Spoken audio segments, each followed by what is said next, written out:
Dear students, today we are going to discuss industrial drives and application, module 3. Under this module, we are going to discuss the speed control of induction motor. How to control the speed? First, we will discuss the stator voltage control of induction motor. So, stator voltage control of induction motor, we will discuss. Here, we have to control the speed of the induction motor, means we are not going to decrease or increase the speed of the induction motor.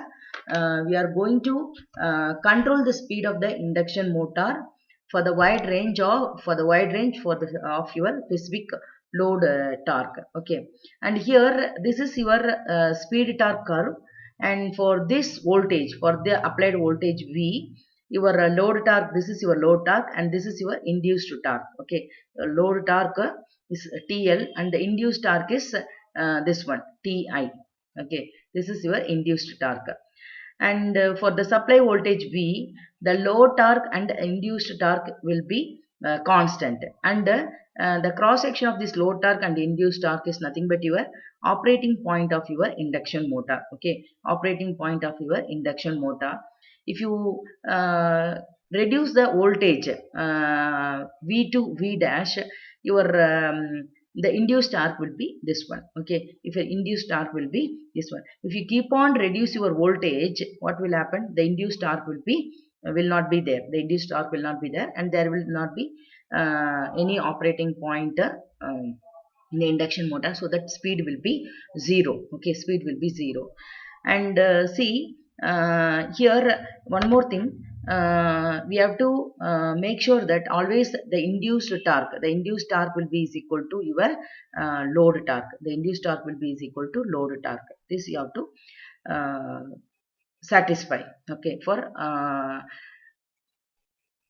operation of your induction motor, for stable operation. Okay, and the next one, for a stable operation, the induced torque should be is equal to load torque. Okay, so now I'm going to discuss how to control the speed, of the induction motor. That can be achieved at the stator side, controlling from the stator side. That is nothing but your voltage control method. So I'm going to take the rotor equivalent circuit. This is the rotor equivalent circuit, and here this is your open circuit rotor voltage E, open circuit rotor voltage. This is your resistance, rotor resistance. This is your rotor reactance. Okay, rotor reactance. And here this is your rotor current. Okay, so from this, the rotor current IR will be given by, S into open circuit rotor voltage divided by this rotor voltage will be directly proportional to your applied voltage V, and the square root of, we know that your current is a vector quantity. That's why it is represented in S into E R naught square. Okay, this is your rotor current.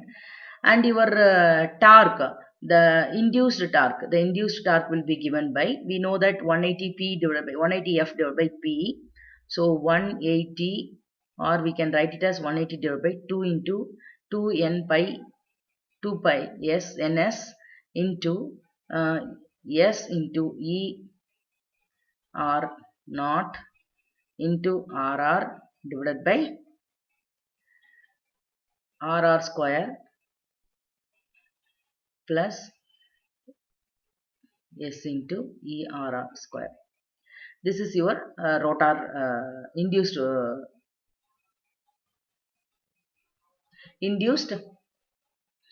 torque, and this is your rotor current. Okay, and here we are not increasing the speed of the motor. Here we are going to control the speed of the motor.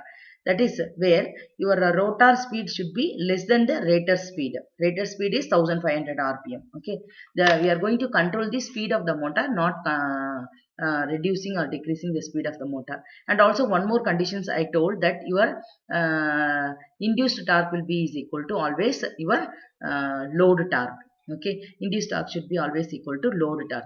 And here in normal working condition, the slip, the slip will be should be very less. The normal working condition, your slip, initial normal condition, your slip is very less. It will be in the range of 0.1, 0.001.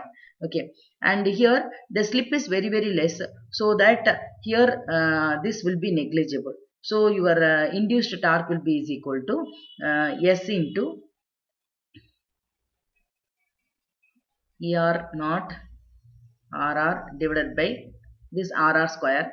So this will be cancelled. This will be cancelled. So the torque, induced torque, will be is equal to S into ER naught divided by RR. Okay, and that here this IR, this ER naught is nothing but your open circuit voltage, which is your input voltage, supply voltage V1. Okay, the induced torque, same thing here. The induced torque also will be 182 by 2 pi ns into S into ER square divided by RR square. And here this E naught is I already said it is directly proportional to V, so that we can write, instead of ER naught we can write V. Okay, so what I am trying to say here, your rotor current is directly proportional to S into V1. Your rotor current directly proportional to S into V1.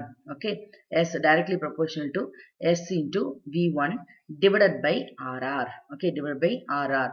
So your induced torque I is equal to S into, directly proportional, already I told, your torque is directly proportional to V square divided by RR. So this both, this rotor current and the induced current, the induced torque, both are constant. So voltage control is basically the stator voltage. In normal speed control operation, the induced torque is constant. Okay, so that the load torque is also constant. If you reduce V1 to V2, or that is V2 V dash, not changing the rotor resistance, the rotor resistance is constant, so that the initial slip value will be S1 and the initial voltage will be V1. If you reduce the voltage V2 V dash, your slip will be changed to S2. Now we will discuss for the further discussion of your stator voltage control in the next session. The same I will continue in the next session. Okay, so before that we will see your induced torque, and your induced torque will be given by, for the difference voltage V1, and for the V and V dash it will be given by your S1 V1 V square is equal to S1, so different slip, for the different voltage the slip will be different divided by RR divided by RR. Okay, if you reduce the voltage V2 V dash, then the slip will be S1, and V dash means the slip will be S2. The ratio between the two different voltages will be given by this will get cancelled. So your the slip S2 will be given by S2 is equal to S1 V1 dash V1 V square divided by V dash whole square. This is the slip S2. Once S2 will find, means we can find the rotor speed. We can find the rotor speed. Once if you find S2 value, then we can easily find the rotor speed. Okay, and then what is the disadvantages of the stator voltage control? Means only we can do the limited speed. Okay, the limited speed control can be achieved in the stator voltage control of induction motor.